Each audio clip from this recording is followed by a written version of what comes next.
Hi, we're Terry, Janet, and Chris Laudett. We're here to tell our story about the miracle of adoption. When Terry and I were first dating, we would talk a lot about our future life when we were married, and we talked from the very beginning about adoption. And we had planned on being able to adopt, but we also planned on having our own biological child. But God had different plans. Throughout our marriage, as we were trying to get pregnant, then we ended up and eventually went to the doctors and started on some tests and medicine. And eventually we were referred to an infertility specialist. Then we would spend a very interesting year of our life being ruled by the calendar. We would see the doctors on certain days of the month. I would do blood tests on certain days of the month. And every time it would end up, we still weren't pregnant.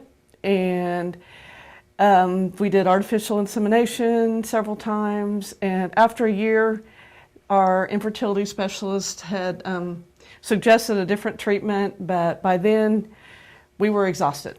We were stressed out, emotionally, physically exhausted. And at that time, Terry said one of the wisest things of his life, although he says a lot of wise things. He said, we need to stop. We need to enjoy what we have for now. So we told the infertility specialist we were done, and we spent the next year trying to just relax, enjoy life, and not worry about or think about having a child, try not to dwell on that. And after a year of that, we decided we would contact an adoption agency. And so we contacted them, filled out all the paperwork, and expecting that, within several months we would be able to have a child. But once again, God said that wasn't quite the way it was going to go.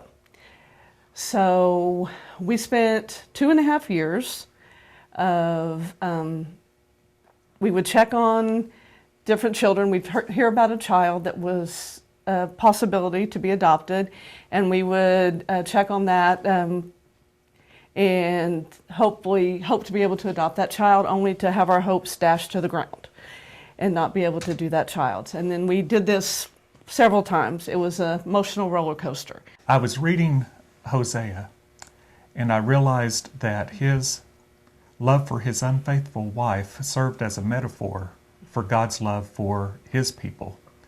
And it occurred to me that maybe our lives, our struggles to adopt, could serve as a metaphor showing God's love and God's desire to adopt children into his family. And my mantra during this time was, God is in control, and he knows what is best, and he's going to do what is best. There's many times I had to repeat that to myself day after day, hour by hour, minute by minute sometimes. And I kept trying to remind that. And as we went through, we saw that God was working in so many different ways through this process, even before we were able to adopt. He was working in us, teaching us the patience and perseverance and showing us his love. And he was also working in other people. He was working in our family and friends as they were praying and waiting for a baby for us and drawing them closer to him. There was a surprising time in our lives, about 10 months after we had completed the paperwork for the adoption process. We had, Janet had received a call from our caseworker, and she had let us know that a baby had been born in Oklahoma City who needed parents. The original adoptive parents had backed out of the situation because when the baby was born, he was born with 6 fingers on each hand, 6 toes on each foot, webbed fingers and toes, a cleft palate, and a condition similar to Down syndrome, but it was more rare. There have only been a few cases in the United States. No one knew whether the child would live or die, and the original adoption agency was contacting other agencies to see whether anyone would be able to adopt this child. They wanted to have 4 different sets of parents available for the birth mother to choose from. So Janet called me at work, and I gave her the okay. Yeah, let's go for it. Let's try to adopt this child. So I get off the phone and I'm excited about this, and I'm telling everybody I'm planning on taking off from work to be with our new child. And everyone I thought was excited for me, but I don't think they really were. I think they were a little puzzled about my reaction. A few days later, we received the phone call that we had not been chosen. And I was as excited as I was before. I was just as down after I received that phone call. And I wondered why we had to go through this. What was the purpose in this? And we didn't realize it until a few years later, when one of my friends came up to me and told me that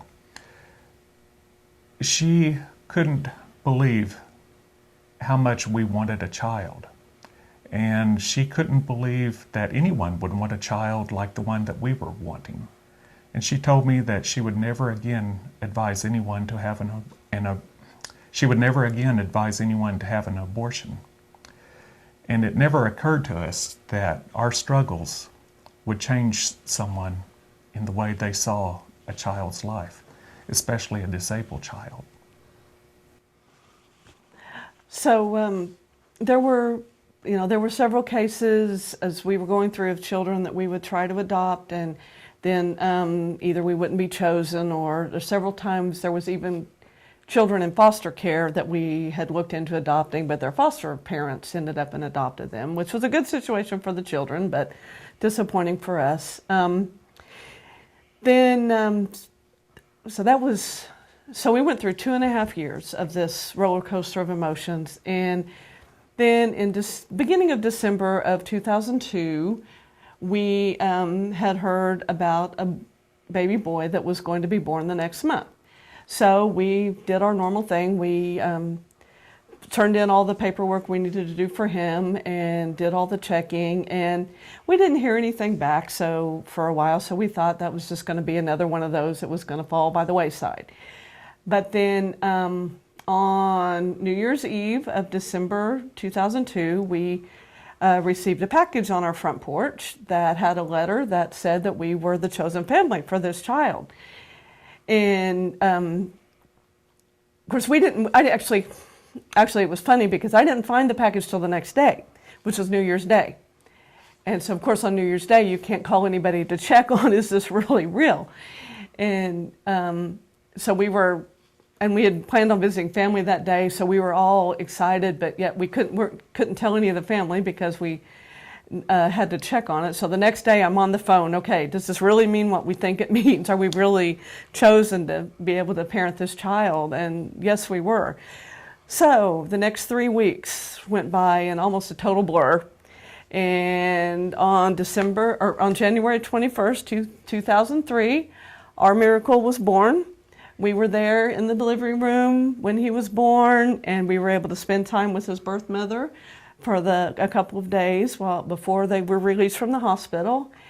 And he has been our major blessing and our miracle ever since, and he has changed families' hearts and blessed us and our family, and we are thankful to God every day for our blessing and our miracle.